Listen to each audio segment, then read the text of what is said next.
Bonjour à tous, on se retrouve pour pouvoir réaliser ensemble un diorama à partir du livre qui a été réalisé par Renaud Perrin, qui est un illustrateur jeunesse. Dans le livre de Renaud Perrin, vous découvrirez différentes fiches qui font un parallèle entre la soirée de Noël et l'histoire de l'abbaye de Fontevraud. Mais je vous en dis pas plus, vous découvrirez ce livre en venant visiter l'abbaye. Et puis bien sûr, il y aura un peu plus tard une autre vidéo qui expliquera le travail de Renaud Perrin un peu plus précisément. Le livre de Renaud, c'est un livre-objet, c'est un livre à manipuler, que vous allez découvrir ensemble. Le diorama qu'on va faire, c'est un peu le même principe, c'est-à-dire que vous allez pouvoir le construire en famille ou tout seul avec du matériel à la maison. Le diorama, ça vous permet de créer une scène en profondeur.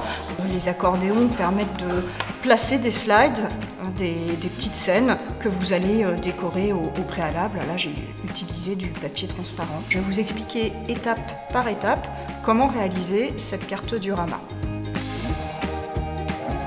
Pour réaliser votre diorama, il vous faut un tout petit peu de matériel, un crayon, une gomme, des ciseaux, de la colle, une règle, 2 feuilles de papier un peu épais, une pochette transparente.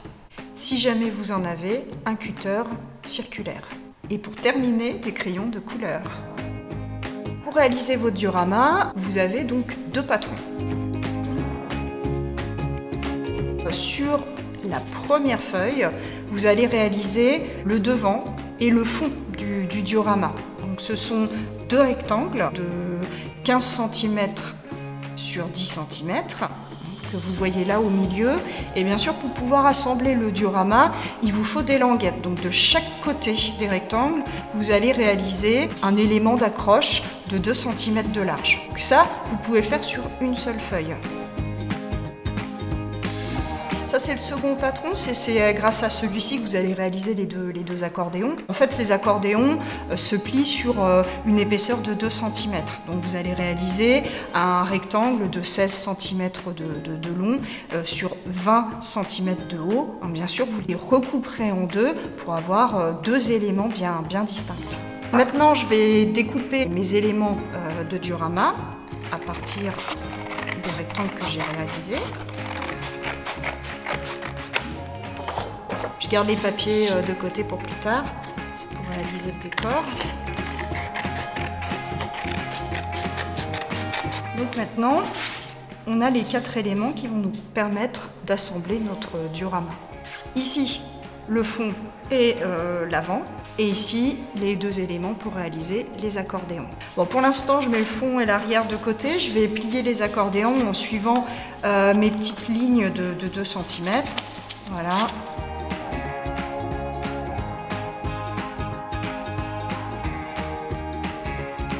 Voilà, maintenant j'ai tout plié, j'ai un accordéon et j'en ai 2 de la même forme. Bon, vous pouvez les mettre sous un gros livre pour les aplatir un petit peu en attendant.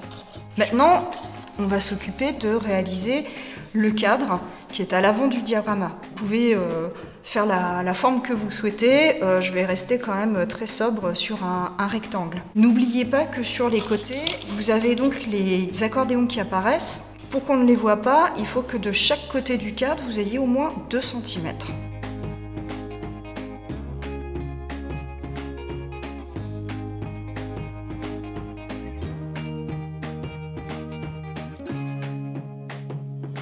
Maintenant que vous avez vos 4 éléments, vous allez assembler le fond du diorama aux accordéons, en les collant tout simplement.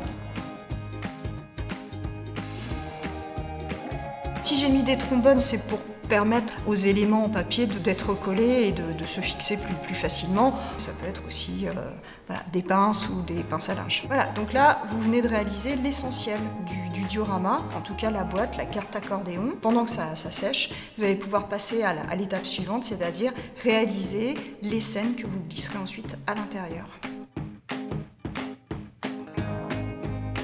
Maintenant, vous allez réaliser les petits éléments transparents. J'ai utilisé une pochette porte-document que je vais découper. Si vous la découpez en 4, vous avez des petits carrés, des petits rectangles qui sont quasiment de la bonne dimension pour rentrer dans le diorama.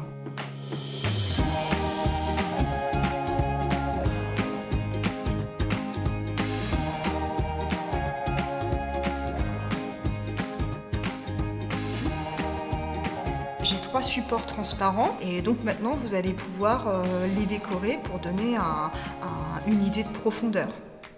Ils sont assez souples, hein, donc si vous pouvez penser à mettre du décor en bas, ça va rigidifier la feuille pour pouvoir la glisser dans le diorama. Voilà, maintenant à vous de jouer, vous utilisez vos chutes de papier et les plastiques transparents pour pouvoir créer votre décor que vous allez coller sur les 3 slides pour avoir un effet de profondeur. J'ai travaillé sur un thème très fontœuvriste, mais fontœuvreux sous les eaux. Voilà, ça c'est l'église abbatiale que je place au fond. J'ai un décor marin que j'ai fait assez simple, mais voilà, faut laisser un petit peu de transparence, pas trop charger non plus les scènes pour avoir cet élément, ce rendu final. Voilà, donc là je vous ai donné les secrets de fabrication d'un diorama. Maintenant, à vous de jouer. Et à bientôt à Fontevraud.